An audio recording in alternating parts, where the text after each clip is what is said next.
Estimados amigos y amigas, es un gusto enorme saludarlos y saludarlas nuevamente a través de este programa Punto Cultural. Como ya habíamos visto en la publicidad del programa, hoy tengo el enorme placer de presentar a una gran poeta, escritora quetzalteca, Verónica Rosotto, a quien le doy la bienvenida a Punto Cultural.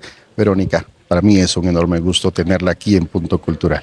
Agradezco muchísimo, Everson, la invitación. Realmente me siento honrada, privilegiada y muy feliz de estar en su magno programa que usted tan magistralmente dirige siempre. Muchas gracias, aunque el honor es mío. Muchas gracias. Muchas gracias. Bueno, hablar de Verónica Rosotto es hablar de una poesía en la que combinamos amor, realidad social, pero qué mejor que ella nos lo explique. Y precisamente fuera de micrófono yo le preguntaba cómo cataloga ella sus escritos, su inspiración. Y ella me decía que es una poesía irreverente. ¡Wow! ¿Cómo explicamos eso, Verónica? Bueno, al decir poesía irreverente no es precisamente que falte el respeto. Claro. Sí, para la sociedad irreverente es decir lo que uno piensa, sin esos controles moralistas, sin esos controles sociales que hace que uno se limite a expresarse. Sí, que hayan límites. Entonces creo que yo puedo... He roto esa barrera, una barrera muy difícil, porque los roles que yo desempeño en la sociedad como maestra de la universidad, pues como madre, por supuesto, etcétera, ¿verdad? Esos roles lo limitan mucho a uno, entonces, porque lo encajonan, ¿verdad? Ser docente es ser una persona, pues, perfecta, que no tiene la posibilidad de decir algo fuera de lo que le enseñaron que debía de ser. Entonces yo decidí hablar porque he reconocido que los pensamientos, que son un movimiento muy grande en nuestra cabeza, Fuerte. si no se expresan realmente aplacan el alma, la ponen muy pequeña, ¿verdad? Y sobre todo no encuentra uno respuestas. Y yo tuve la oportunidad, pues la vida, mejor dicho, me dio que en 10 años, los 10 años más oscuros de mi vida, que siempre he dicho, en donde me replanteé muchas cosas, desde los paradigmas sociales hasta los roles, hasta el camino de ser una madre perfecta, una madre soltera, en otros lugares se les llama madre cabeza de familia, y también ser una docente de teología. A mí esos 10 años hicieron que yo tuviera que replantearme lo que yo había aprendido, pensado y practicado, porque me retaron a que tenía que sobrevivir, y uno para sobrevivir tiene que pensar la vida de otra manera, encontrarle su propio sentido, porque lo que yo estaba repitiendo no daba sentido a lo que yo estaba viviendo. Okay. Entonces yo lo que escribo, lo escribía muy en el silencio, porque pues daba pena, ¿verdad? Cómo yo iba a decir esas cosas. Entonces la irreverencia no es decir cosas, pues, falta de respeto, claro, vulgares, no. Es precisamente ser esa persona capaz de decir lo que piensa, lo que le duele, con lo que no está de acuerdo, y plantear un nuevo modelo, pues, de sociedad o de persona, ¿verdad? Wow, dijo cosas muy interesantes, pero me llama la atención algo, cómo salir de esa profundidad oscura y reencontrarse y luego plasmarlo en las letras. ¿Cómo logra ese paso, Verónica? Bueno, yo creo que a mí la escritura me salvó la vida. Sí, porque pues a otras personas la posibilidad de ir a un psicólogo, por ejemplo, o de tener una asistencia, pues, con algún sacerdote, pastor, etcétera. Claro. Yo no tenía ningún acceso a eso y no quería tener el acceso a eso también. Entonces la escritura era la única con la que podía ser sincera y yo misma, y que no iba a recibir un echarle para adelante. A veces no quería echarle para adelante, en justa medida, ¿verdad? Pero si uno va a una persona, le dice, tú puedes, y a veces uno no puede. Entonces la escritura me escuchaba sin juzgarme. Sí, wow. Sí, la escritura me escuchaba sin juzgarme, y fue mi amiga y me ayudó a replantearme otra forma de ser yo misma y decir, bueno, así sí puedes seguir. ¿Recuerda algún poema, algún cuento que usted haya escrito en donde usted diga, este es el enlace en el que yo me reencuentro y salir de lo que usted dice.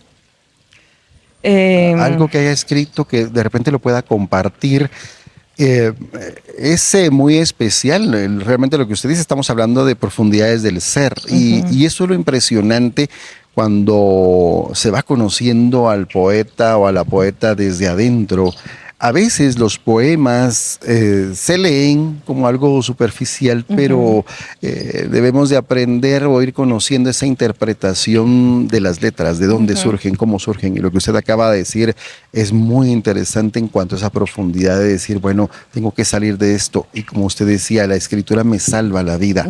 Es un hecho muy interesante. Así es. ¿Por qué? Porque se puede replicar en muchas personas que quizá en este momento están pasando algún problema y decir, bueno, voy a escribirlo. De repente no perfecto porque no soy escritor, pero lo voy a hacer. Exacto. ¿No? Es que ese fue, por ejemplo, este libro que se llama Las tinieblas que me habitan, que ya lo he promocionado aquí en Guatemala, es precisamente eso. O sea, lo que está aquí, jamás pensé yo que fuera a ver la luz, porque es como poner sobre la mesa toda la vulnerabilidad que yo tuve en esos 10 años, todas las dudas, las certezas, las críticas, las propuestas, etcétera.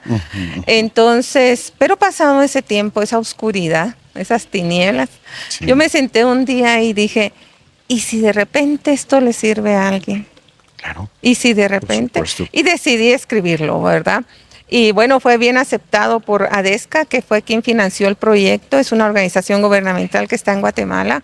Y dije, entonces sí tiene cabida esto. Y a lo largo de este año que ha sido en el que he estado, la vida y Dios me ha dado la oportunidad. Y me siento privilegiada, agradecida y admirada de que a través de 3 personas que leyeron esto, 2 de ellas me habían dicho que querían terminar con su vida. Y a partir de esto, pues, hoy siguen ellas adelante, ¿verdad? Entonces, sí, la vida de uno tiene que animarse a decir, se puede vivir de otra manera. Sí, se puede vivir de otra manera y no pasa nada. Sí, no pasa, al contrario, pasa lo mejor. Encontrarle el sentido adecuado a la vida. Exactamente. Sí. Y es que muchas personas lamentablemente no se pueden levantar en la mañana. Sí. Ya no se levantan. Y es cada vez peor. Sabemos que esta es la enfermedad de esta época, la depresión, la ansiedad. Bueno, la sociedad está girando alrededor de esa destrucción interna del ser humano, ¿verdad? Lamentablemente. En donde sí se quita el sentido de vida, ¿verdad? Entonces mi propuesta es que cada quien, ya se sabe, puede caer en un eslogan esto, que sea un sentido. Encuentra tu propósito en la vida, encuentra tu sentido. Pero cuando uno cae bajo, toca fondo, el único sentido es el que uno encuentra, no el que le dicen. Claro. Puede recibir palabras de apoyo, oraciones, lo que usted quiera, pero la verdad es que uno tiene que encontrar su propio sentido. Excelente, excelente. Sí, es un proceso difícil, pero no imposible para muchas personas que quizá están pasando por algo así. Sí. Y bueno, Verónica, que nos explica precisamente cómo sale a través de la escritura de una situación difícil. Creo que todo lo podemos hacer en algún momento, Verónica. Y es sobresaliente que su libro haya llegado a cambiar vidas. ¿Lo cataloga así? Gracias.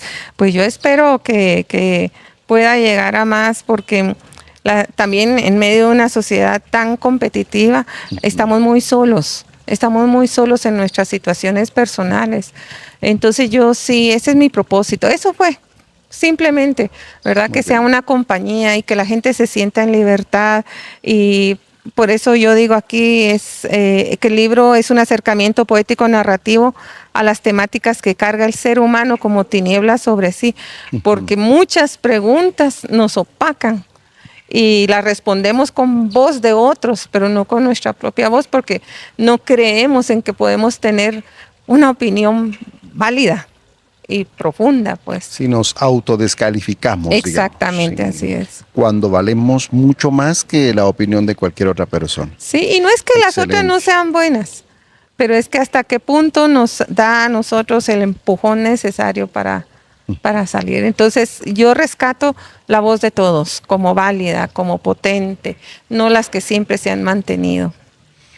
Muy bien, excelente. Yo creo que sí, tuvimos una respuesta muy especial en cuanto al criterio y forma de pensar de Verónica dentro del mundo de su poesía. Todos invitados a leerla, por favor. Y este libro, Las tinieblas que me habitan, es este libro que está promocionando ella, producido por Adesca.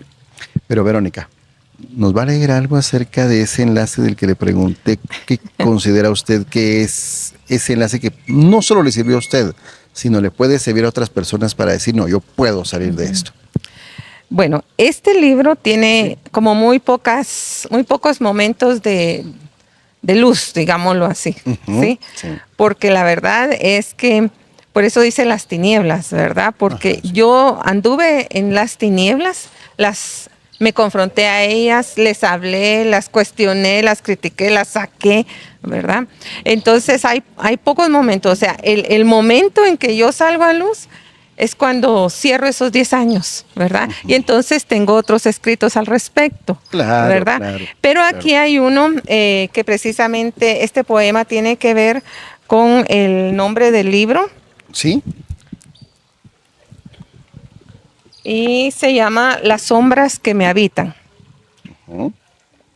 Y precisamente uno, el amor con todo este cuestionamiento que estoy haciendo, Ah, ¿verdad? sí, sí, sí. Dice, amor mío, ha pasado el tiempo y no he podido nombrarte en mis letras. Las sombras que me habitan en las noches solo quieren que converse con ellas a pesar del pavor que me provocan. Vivo con la luz de los ojos marchitada. ¿No hay ventanas abiertas? ¿O una cortina raída en donde se cuelen débiles rayos que recuerden cuánto te he amado en las 1000 vidas que llevo y no logro concluir? Amor de mi vida, los fantasmas transparentes pesan y el viento que los trae apesta a muerte y a miseria. Dulce amado mío, en medio de este cementerio camina mi alma en pena. El quejido es por haberte perdido en la penumbra de las noches horrorosas. La macabra muerte me persigue. Escondo mi rostro de ella entre tumba y tumba, casi volando como bruja en luna llena. ¿A quién amaré más? ¿A la oscuridad que me protege o a ti que me das la vida? Dulce amado mío, temo no volverte a ver. El mundo se ha convertido en un escondrijo de ratas y tú no perteneces aquí. Guarda mi amor en tu pecho sagrado y recuerda que estoy apuntada en el dorso de tu mano cual tatuaje indeleble. Búscame siempre en la vida, jamás lo hagas en la muerte. Es triste aquí, ¿sabes? Pero la vida, mi amor, es otra cosa, porque siempre, siempre, pero siempre en ella sale el sol. Wow. Bien, vamos a dejar que nuestros oyentes televidentes analicen esta profundidad poética. Me gusta cuando usted dice que en la vida siempre hay una luz. Ujú, así es. ¿Cómo amplía usted ese término, Verónica, basado en lo que usted acaba de decir? Sí, este poema es muy interesante porque creo que uno tiene que saber dónde está ubicado en Claro. sus crisis, en su crisis o en su oscuridad, Ujú. ¿verdad? Y yo lo planteo no solamente como mi propia vida, porque hablo del entorno, ¿verdad? Aquí hay ratas, aquí es un cementerio, ¿verdad? Porque para mí la sociedad está fallando en ayudar al ser humano. ¿Sí? La sociedad se está concentrando en ser productiva, en ser consumista, en ser autómata Muy y superficial. superficial Sí. y está fallando. Y cuando digo sociedad es escuela, iglesia, cultura, todo lo demás. Tal vez la cultura nos rescata mucho, mucho, ¿verdad? Pero aún los propios artistas, ¿verdad? Que pasamos nuestras propias crisis, necesitamos también esos espacios. Entonces estamos fallando. Pero si hay vida, yo eso decía, ¿dónde puedo agarrarme para seguir con vida? Y entonces digo, Claro. nunca me busques en la muerte. O sea, que esta persona tampoco se deje jalar por todo esto de muerte. búscame en la vida porque ahí siempre sale el sol. Por supuesto. ¿Verdad? Entonces, en esa oscuridad, el horizonte era ver el amanecer. Hay una esperanza. Sí, siempre. Hay una esperanza Siempre. y ahí hay un camino. Sí, por supuesto. Entonces, la idea es lograr encontrar ese camino. Sí. Es lo que usted dice, es decir, hay un sinfín de frases hechas que Sí. nos dicen, no, que tú puedes salir, pero la idea es cómo. El cómo, exacto. Encontrar Usted lo ese dice. camino a la luz, Exacto. a la esperanza. Así ¿no? es, así es. Lo más hermoso de esto, Verónica, es que su poesía, lo que usted ha escrito, ha llegado a diferentes partes, no solo de Guatemala, sino de Latinoamérica. Y usted Sí. ha estado en diferentes lugares. Sí. Ha estado en Colombia, en diferentes países, tuvo un encuentro internacional de poetas. Ajá. Y hace poco, pues, viajó a Colombia. Y a Panamá también. Y a Panamá. Sí. Y en estas actividades, ¿qué satisfacción obtuvo? ¿Qué resultados dio este encuentro de poetas, Verónica? Bueno, yo lo clasifico en dos vertientes. Ajá. Uno, la posibilidad de compartir, ¿verdad? Desde lo que cada uno de los poetas somos y traemos desde nuestros países, pero compartir no solo dentro de nosotros, porque un encuentro de poetas, digamos que no es un círculo cerrado. Por supuesto. En estos encuentros internacionales la belleza es que se transmite a la sociedad. Entonces, en los dos encuentros, tanto en Panamá, en la provincia de Azuero, como en Colombia, en Codazzi y Cesar, estuvimos trabajando con primero la sociedad, ¿verdad? Porque en los parques se hacían las actividades, los alcaldes estaban al lado de nosotros, apoyaban los ministerios de educación y de cultura, era una cosa impresionante. Entonces se involucraba la sociedad de una manera impresionante, pero también trabajamos con estudiantes de secundaria y de universidad. Sí, pues. Entonces era una maravilla porque la educación la cultura no es un apéndice en la educación, como en nuestra Guatemala está haciendo, y eso es un pesar para mí, sino la cultura es precisamente el paso que se da cada día en este movimiento de que trabajan estos países, ¿verdad? Y eso para mí fue una gran enseñanza y a la vez una gran preocupación en nuestro país, ¿verdad? Porque como yo les digo, la cultura es un apéndice. Y decía una escritora que hizo una traducción del libro de Simone de Beauvoir,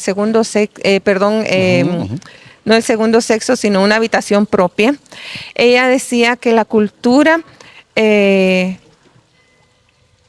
importancia de la cultura es esta. Si en una universidad se forja un ingeniero civil, y este ingeniero civil va a hacer una represa para una hidroeléctrica, ¿verdad? Y la hace perfecta, inmaculada, etcétera, definitivamente va a ser muy buen profesional.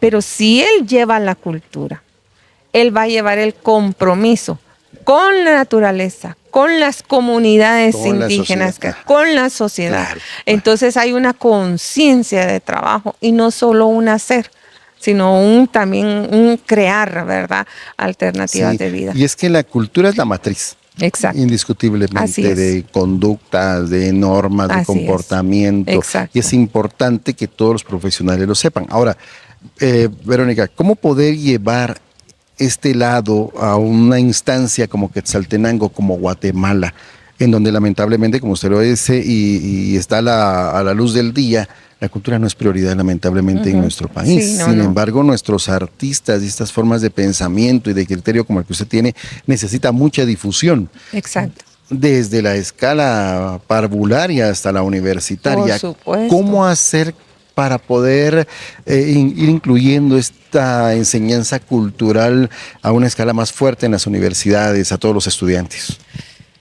Bueno, yo miré dos cosas ahí. Uno, pude percibir desde los niños que ellos son muy conscientes de su cultura. O sea, aquí yo veo que, por ejemplo, los bailes típicos se hacen para un acto cívico, Sí. Y de ahí nadie asume un baile típico que sepan las canciones de antes, ¿verdad? Por ejemplo, Escuintla o Mi Todas las Guatemala, piezas de marimba. todas esas, ¿verdad? Entonces, creo que no debemos dejarle únicamente a la educación, sino aquí es que la educación concientiza también a padres y madres, porque la influencia que tenemos del norte es tan potente y toda la riqueza que tenemos en Guatemala que se diluye y se diluye tan fácilmente, ¿verdad? Entonces, yo sí considero que se podría hacer un gran trabajo y tengo muchos sueños. No solo usted, muchos de Seguramente. nosotros. Sí, Seguramente. realmente el lado que usted habla de apoyar la cultura es impresionante. Y esa experiencia que le deja a usted en estos países, como lo que usted decía, de salir a las calles y de poder incentivar a las personas a escuchar Ajá, sí. a los artistas, es indispensable. Sí, por supuesto. Ahora, la idea es que también nuestra sociedad se le enseñe a comprender lo artístico. Exacto. Quetzaltenango, por ejemplo, tiene una escala de artistas impresionantes, Sí. poetas, pintores, De todo, músicos impresionantes. ¿Cómo hacer que se abarroten las galerías? ¿Cómo hacer para que se abarroten las lecturas de poesía? Bueno, este es un camino un poquito largo, siento yo, pero que vale la pena hacerlo. Creo que una de las cosas que yo vi, porque para mí estos viajes fueron un aprendizaje, ¿verdad? Más que ir a dar yo, aunque di, pero yo recibí tanto. Entonces, creo que ellos lo que hicieron fue promover mucho desde tiempo antes, porque esto a mí me hicieron para Panamá, que fui en abril, me hicieron la invitación desde enero. Y la encargada, el que organizó esto, empezó desde octubre del año pasado. Entonces la promoción, tocar puertas, abrir espacios, llegar a escuelas. Miren, tal fecha vienen poetas internacionales Claro. y se van preparando, ¿verdad? Maestros de idioma español, de literatura, prepararon a sus estudiantes de una manera sorprendente, ¿verdad? No así nada. Entonces yo no miraba grupos de estudiantes mal sentados y aburridos escuchándonos, sino atentos, ¿verdad? Entonces ahí es un trabajo de equipo muy, muy grande y creo que se puede hacer, por supuesto. Pues ojalá, y es un llamado a todos los artistas y gestores culturales para que lo puedan organizar en algún momento. Ojalá y sobre que sí. todo llamar la atención de los estudiantes. Este octavo Festival Internacional de Poesía y Encuentro Nacional de Declamadores Clemencia Tarifa en Colombia, ¿cómo estuvo? ¿Alegre? ¿Estuvo bonito? Yo lo vi impresionante desde lo que usted desde lo que se publicó. Por supuesto, es lo que yo digo, ¿verdad? Sí. Va la cultura. Éramos escritores, por supuesto, pero miren, va conciencia de nacionalidad, ¿verdad? Ahí está la cultura caribeña, digámoslo, en el Atlántico Norte, porque claro, aunque Codazzi no es una ciudad que está en el mar, ¿verdad? Pero tiene esa cultura caribeña. Entonces, los bailes, la conciencia de ser descendientes afroamericanos, pero la conciencia de una Colombia también multicultural, la conciencia de historia, que a nosotros también en Guatemala también se nos ha olvidado. Han pasado cuántos años desde la firma de la paz y es como que, miren, ahí en Codazzi está a 2 horas de Aracataca, que es la ciudad de García Márquez. Se le llama el Macondo, ¿verdad? Y sabemos que 100 años de soledad habla del olvido, de todo lo que pasó, de las masacres de las bananeras con la United Fruit Company, etcétera, ¿verdad? Entonces, pero no, tanto en Panamá como en Colombia, la gente es muy consciente de su historia. Y no se habla de una historia pasada como que fuera, no, sino esta historia nos tiene así. Por lo tanto, vamos a hacer esto. Por lo tanto, nos mantenemos. Entonces, la identidad de llamarse codacense o de llamarse panameño, ¿verdad? ¿Cómo nos llamamos nosotros? Guatemaltecos. Pero, ¿qué significa en este tiempo llamarse guatemalteco? Y los jóvenes cuando se llaman guatemaltecos. Entonces, ese es un elemento básico para sostener la cultura. Fabuloso. Bueno, la idea es dejar un precedente, ¿verdad? De artistas como usted precisamente que va tras esa lucha de engrandecer la cultura en todos sus niveles, Verónica, porque la cultura es grandísima, ¿no? Pero Guatemala tiene una riqueza cultural grandiosa. Impresionante. ¿Qué mensaje le puede dejar usted a las personas encargadas de realizar cultura para que podamos reforzar ese lado cultural que tanto necesita Guatemala, Verónica? Creo, no tengo como la clave, la varita Claro. mágica, ¿verdad? Tengo Pues nada solo más con lo que usted ha hecho ideas. ya es dejar algo. Sí, tengo ideas. Algo grande. Bueno, yo creo que si queremos hacer algo así, necesitamos también unir fuerzas. En Guatemala hacemos cosas grandes, pero necesitamos unirnos más. A veces yo veo que uno tropieza a otro y no se vale. No se vale porque la cultura no es un patrimonio personal, es un patrimonio colectivo y es algo vital, es decir, necesitamos la cultura para seguir viviendo, para seguir encontrando precisamente ese sentido de vida. ¿Quién soy yo? Quienes trabajamos en educación nos encontramos con esa pregunta de los jóvenes. Se pueden graduar de las universidades y todavía, ¿quién soy yo? ¿Verdad? Entonces creo que necesitamos unir esfuerzos, no trabarnos canía como decimos en el lenguaje del día al día, sino esa unidad, y eso fue lo que yo pude percibir en estos dos países maravillosos, ¿verdad? Y los pongo como ejemplos porque mi admiración hacia ese trabajo en equipo para hacer cosas grandes e impactantes sobre todo, porque esto no es pues querer sobresalir uno de otro, fue trabajo en equipo en ambos lugares y creo que en muchos lugares de Latinoamérica se hace eso. Excelente. Verónica Rosotto, ¿este es su tercer libro? Este es mi segundo libro. Sí. ¿Lleva escritos cuántos? 2. El primero se llama Verde Esmeralda, que son una colección de cuentos que yo hago alrededor de historias verídicas aquí en el Valle de Quetzaltenango. Y se llama Verde Esmeralda porque mi abuelo, que era Miguel Ángel Rosotto, tenía un programa en la radio los domingos. Tuve el gusto de conocerlo. Gracias. Y le iba a traer una foto, se la voy a mandar. Muchas gracias. Por supuesto. Entonces él era cronista deportivo y al finalizar el programa decía: Quetzaltenango, diamante engarzado entre montañas de verde esmeralda. Entonces yo le puse a mi libro así porque estos cuentos van en función de aquí del Valle de Quetzaltenango, ¿verdad?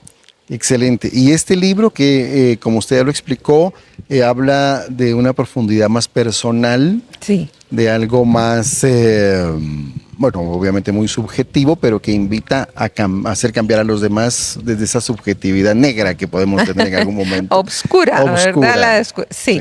Lo que invito es a que ellos digan su propia voz. No pasa nada, al contrario, uno crece más. ¿Dónde pueden obtener este libro, Verónica? Sí, aquí en Quetzaltenango está en librería Santiaguito y en librería Sísifo. En Guatemala está pues en la editorial Cholsamaj y también en Adesca y pronto va a estar en Sofos. Muy bien, excelente. Las tinieblas que me habitan. Las tinieblas que me habitan. De Verónica Rosotto, por favor, cómprenlo, léanlo y por favor reflexionen en estas hermosas letras que Verónica ha plasmado. Muchas gracias. ¿Nos puede compartir algo más de su libro, Verónica?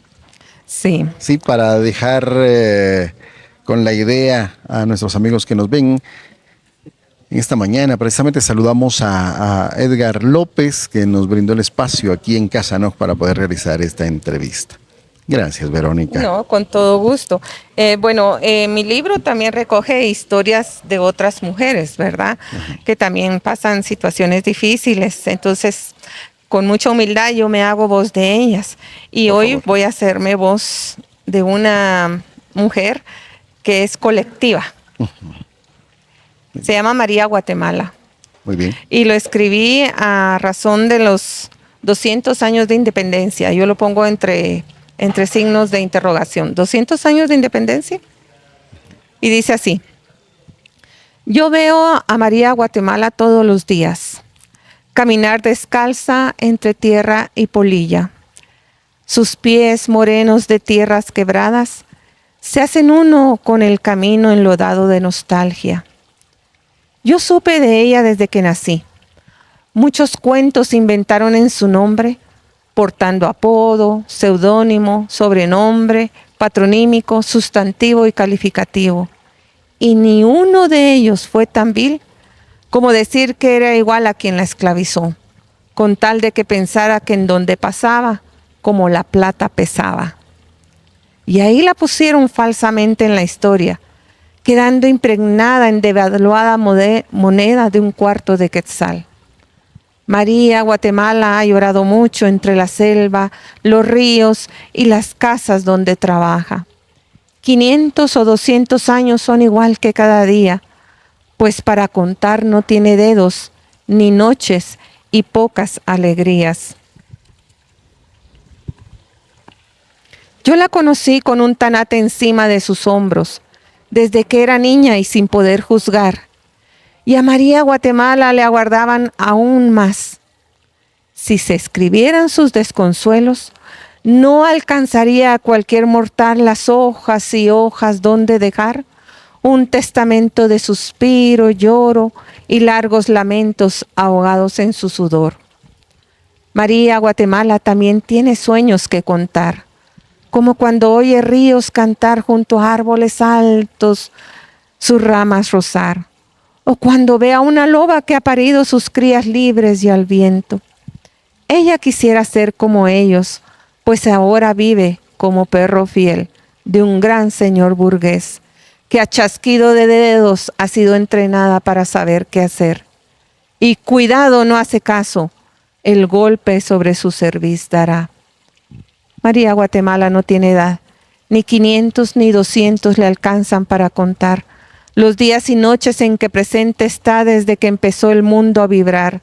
Allá lejos, tan lejos en algún lugar, en las cálidas manos que la cunó el día en que la parió la abuela Xmucané. Hoy, María Guatemala recuerda la lección de la escuela que la adoctrinó. Libertad, 15 de septiembre de 1821. Y ella en sus adentros corrige en su recuerdo a su instructor. Libertad desde el inicio de la vida que la parió. Y aún añade sin pestañear.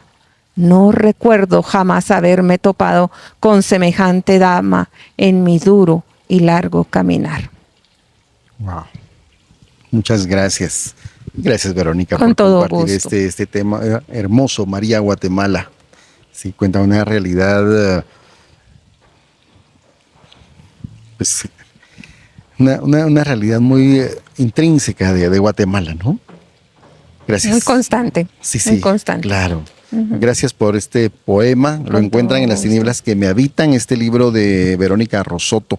Por favor, no dejen de comprarlo y sobre todo de apoyar no solo la literatura quetzalteca, sino también este criterio del que usted habla, ir conociendo a nuestros artistas, y hoy conocerla a usted fue especial. Gracias, Verónica, por Muchas. aceptar esta invitación. A usted muchas gracias, Everson, porque la verdad no estoy yo aquí solo por mí, sino estoy aquí precisamente por las personas, por la cultura, por la conciencia y por el compromiso realmente de hacer algo para salvar la vida. Fabuloso, excelente. Estimados amigos, fue un gusto llevarles este programa. Verónica, ¿algo más que quiera contarnos, que quiera complementar acerca de lo que platicamos hoy? ¿O lo dejamos para una segunda oportunidad? Bueno, cuando ustedes claro que sí, con mucho gusto. Bueno, hablar con Verónica es hablar de un mundo de poesía enorme. Hoy hablamos un poquito. Un poquito. Un poquito. Sí. Pero le agradezco mucho por aceptar esta invitación. Para mí es un placer de veras que usted haya abierto esta oportunidad de compartir, de traer pues a Panamá y a Colombia de alguna manera aquí como ejemplos loables y admirables, y sentir la humanidad de estos pueblos latinoamericanos que no son ajenos a nuestra realidad guatemalteca también. Así que muchas gracias de veras de todo corazón. Verónica, muchas gracias nuevamente. Amigos y amigas, esto es Punto Cultural a través de Facebook, a través de YouTube y de Spotify.